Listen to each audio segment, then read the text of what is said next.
and Plebs back out here with the regional seasons, and boy, there was like 2 or 3 today, so I'll try get some deck profiles, because some deck profiles are fine.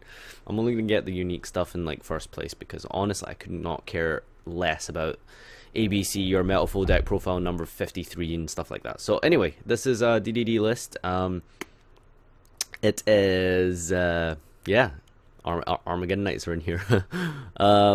So let's take a look first of all. So we've got, everything seems pretty standard, I guess, for the most part, apart from the Armageddon Knight. So really, instead of the Armageddon Knight engine with Zephyros and Farfa and 2 Armas, that's 4 cards. Realistically, all you would really replace for that in a more standard DDD lineup would be Solemn Strike or D-Barrier. Really kind of just like up to yourself what you say is like important or not important in that situation. So 3 Rag, 3 Thomas. I'm just going to read every card out because, again, it's a new deck, so people might not be aware of everything. So 3 Ragnarok, 3 Thomas, Zephyros Arma, 3 Copernicus. This is the Armageddon Knight of the deck. Ragnarok, basically, he's a fucking wall of text. Too much to explain.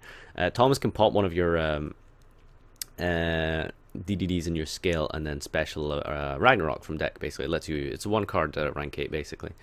Technically not 1 card, but you know what I mean. Slimes, Lamias and Keplers, you guys know that.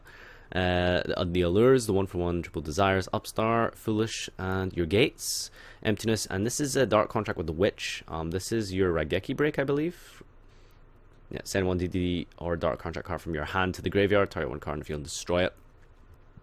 It just helps your insane boards, because a lot of your boards are really good against spells, so like 38, Siegfried. But sometimes, you know, if you can't, you know, reach Crystal Wing, you need something that stops monsters. So that is really what that's in here for. The extra deck, Dark, is really just here because it's level 7, so it lets you get like quick access into level 8 if you can't make any other extensions into Crystal Wing. So it lets you just go straight into Siegfried, for example, or perhaps Omega. Genghis, Crystal Wing, Siegfried, Omega, Alexander. Formula, very important card. Played a bit of it at locals today. You'd be surprised at how often this comes up. Kali Yuga, 38, Beatrice. No, Dragulus, the Vampiric Dragon, I think is the TCG name. A lot of you guys probably looking at this wondering, what the fuck is that?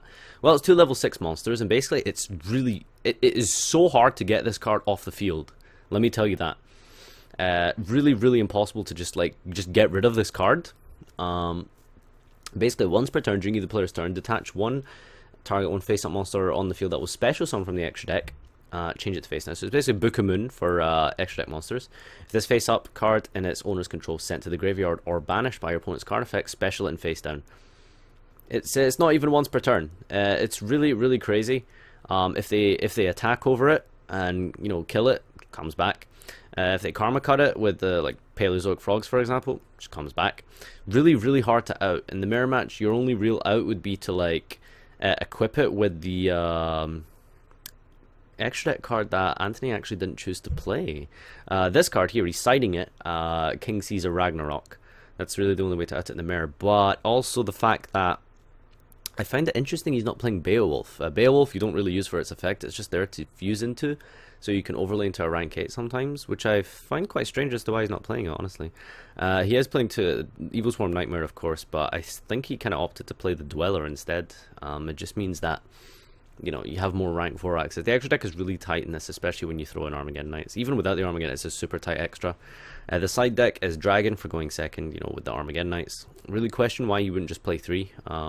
2 with 2 targets means that you're going to see a lot of weird hands, honestly, but it's fair enough, I guess. 2 maxis, the Wave King, Dark Claw, Castel, and Trishula. Probably for going second, most likely.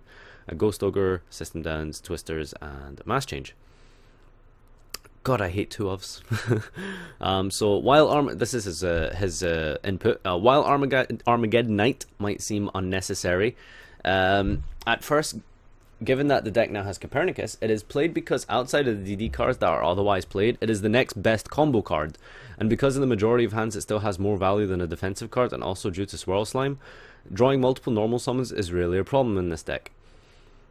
So, you know, people always say, oh, you've got Copernicus, and it's like, that's not the point. You're like, you want more. Like, Foolish Burial is like a good card, so like, why would you not play more Foolish Burials, you know? That's kind of the idea behind it. If you disagree with it, it's fine, but it's crazy just how many people like just hate Armageddon Night. Just all my videos, just all of them, just dislike to fuck because it has an Armageddon Night, which is really bizarre. You know, it's really bizarre. You know, it's like saying, oh, why would you play Upstart? You've got desires. It's like it's more like you just want more combo cards. You know, it's more the merrier. Farfa and Zephyros both give additional value to Beatrice, and the latter allows for additional access to rank 4s. While these may be suboptimal draws, they do not add any additional bricking to the deck because it already runs the maximum amount of combo pieces. So again, people would complain like, oh, you're playing Farfa, it's a brick card, and it's like, realistically, the only other card that you would possibly play in place of the Armageddon Night engine here would be Traps. And Traps aren't combo cards. So you're not comboing any more or less than you would if you played Armageddon Night. Do you know what I mean? So if you drop Armageddon Night, you don't combo more. You combo less.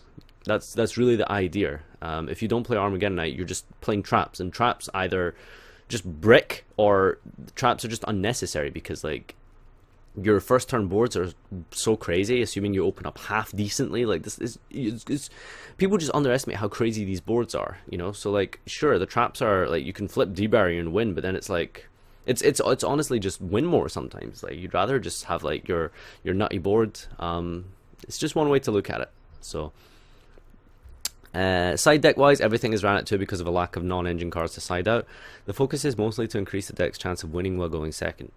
As far as the extra deck goes, sorry, so tired. As far as the extra deck goes, the third Genghis is played to help with the deck's turn 2 plays. As far as the tournament as far as the tournament itself goes, round 1 I played Cubics. Round 2, okay, Yugi boy. Round 2, Abyss Actor Metalful. Round 3, VA PK. Round 4 and 5, Paleozoic. And round 6, BA Kaiju.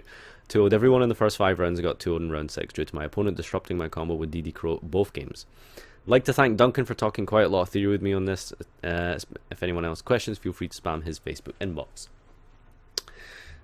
Just gonna get a quick meme up real quick. I made it. I don't agree with it, but I thought it was funny anyway. I'm sorry. I just have to get this like up here.